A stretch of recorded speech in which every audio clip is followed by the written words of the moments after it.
کہ ندیم صاحب باوا صاحب جو کو الحمدللہ ہیور پر گما گام میں ہیڑا عالم سادات اکرام میں ہوئے ان ہنی کے قدر سپورٹ ملے تو الحمدللہ پانچے کچھ لہ کرے گھنے رب سے احسان تھی ہوئی آو انہی جو استقبال کریا نعرے تکبیر سے آئی میرے بلند آواز سے جواب دیجا نعرے تکبیر نعرے رسالت نعرے حیدری نعرے حیدری السلام علیکم ورحمت اللہ وبرکاتہ وعلیکم السلام ورحمت اللہ وبرکاتہ الفاتحہ الی حضرت احمد مصطفیٰ محمد المصطفیٰ صلی اللہ تعالیٰ علیہ وسلم لی خمسۃ نطفی بہا الرببا الحاتمہ المصطفیٰ والمرتضی وابناہما والفاطمہ غوث اعظم بمنی بے سرو ساما مدد قبلہ دی مدد کعبہ ایما مدد آمین بگرداب بلا افتاد کشتی ضعیفہ نو شکستارا تو کشتی بحق خواجہ عثمان ہارون مدد کن یا معین الدین چشتی برحمتک یا ارحم الراحمین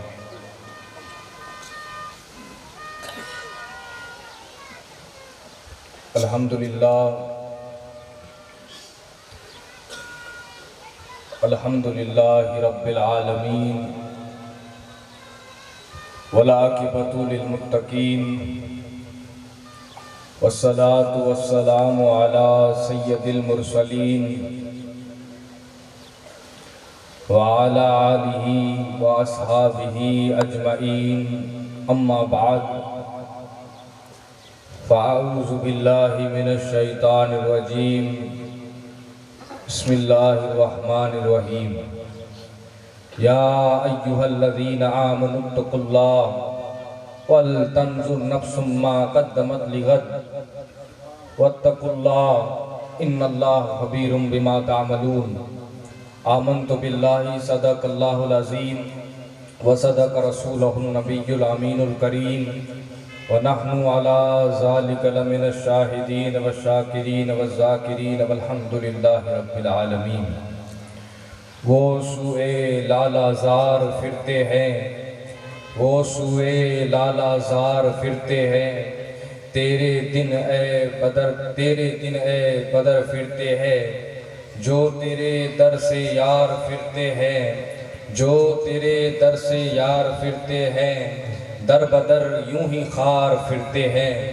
اور اس گلی کا غدا ہوں میں جس میں اس گلی کا غدا ہوں میں جس میں مانگتے تاجدار پھرتے ہیں آئیے سب سے پہلے میں اور آپ ہم سب مل کر حضور احمد مجتبیٰ محمد المصطفیٰ ارواحنا فدا خاتم النبیین رحمت للعالمین حضور صفی المذنبین حضور احمد مجتبیٰ محمد المصطفیٰ صلی اللہ علیہ وسلم کی بارگاہ بے کس پناہ میں بآواز بلند درود پاک پیش کری پڑی بآواز بلند اللہم صلی علی سیدنا مولانا محمد وعلی آل سیدنا مولانا محمد وصحابہ وسلم اللہم صلی علی سیدنا مولانا محمد معادن الجود والکرم بارک وسلم صلو علیہ صلاة و سلام علیک یا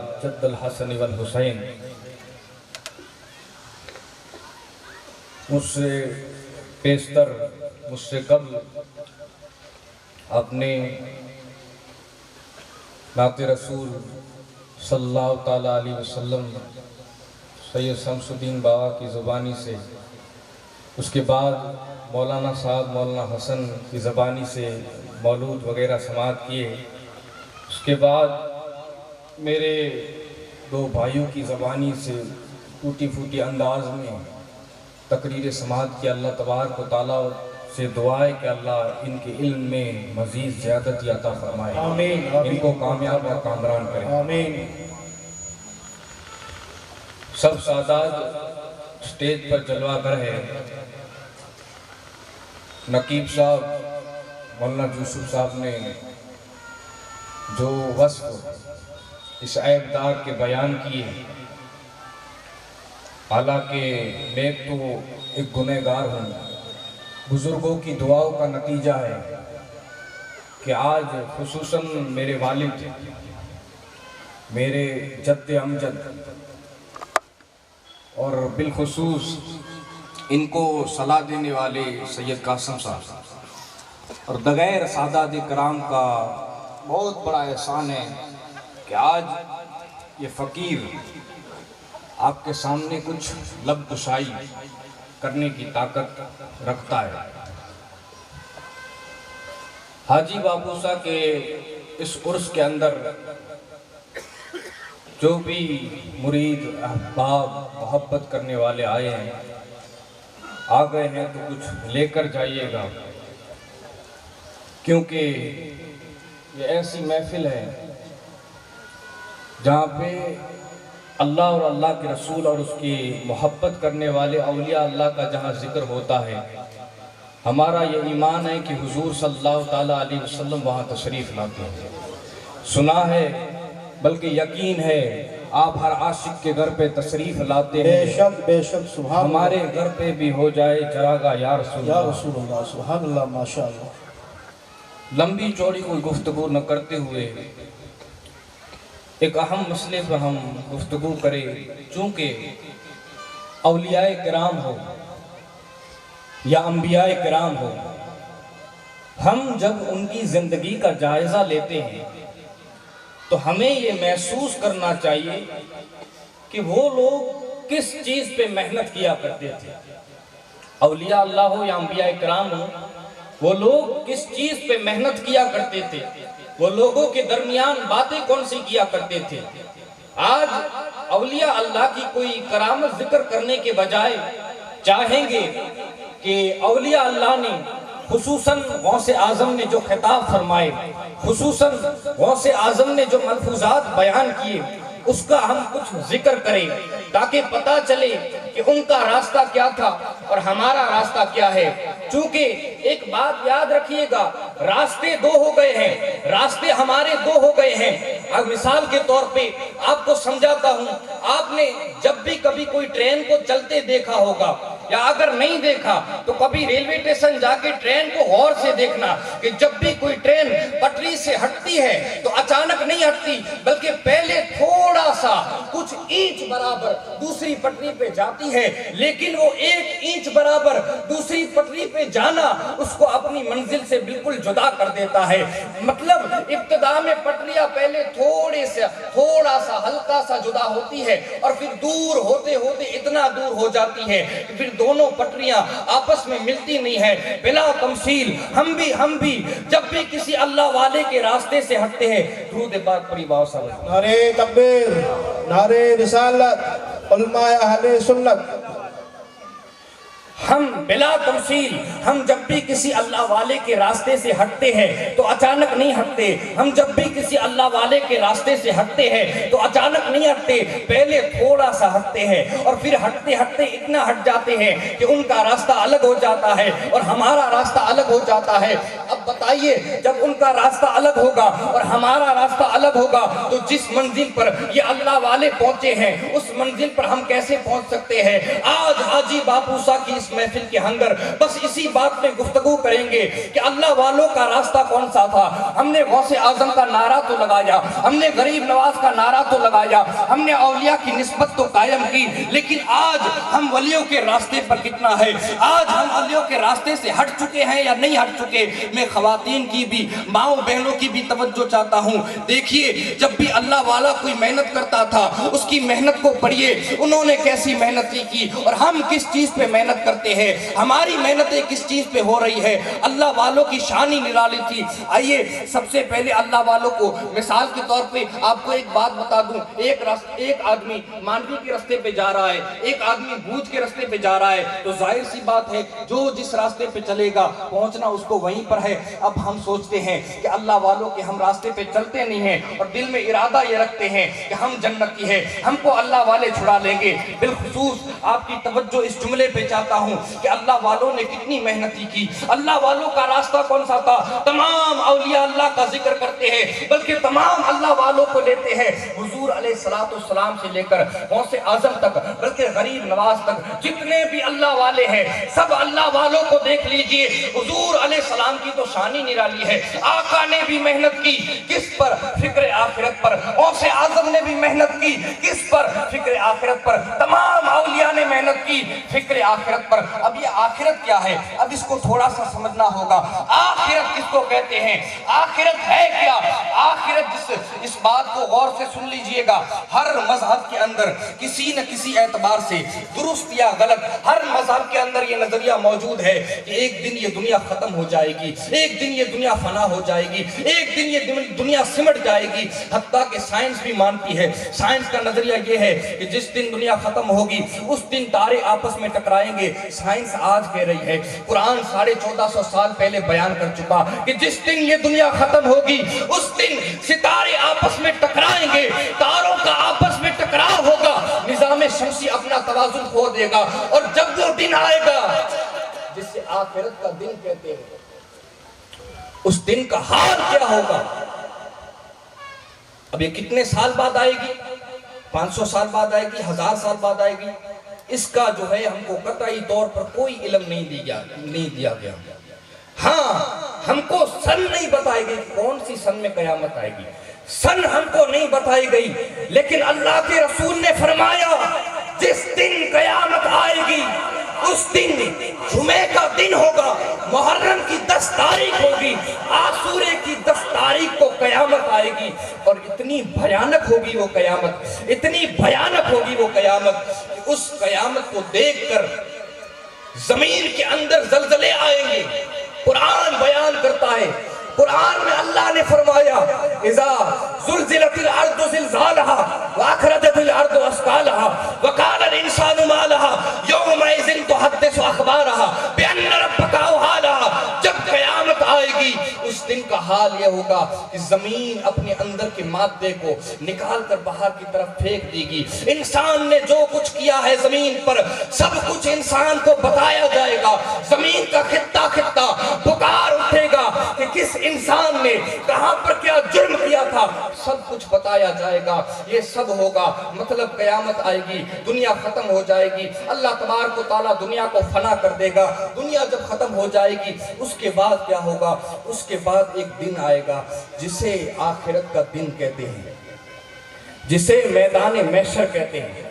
اسی کے بارے میں آج ہم کو گفتگو کو سننا ہے، اسی کے اوپر ہم کو گفتگو کرنی ہے۔ میدان محشر کسے کہتے ہیں؟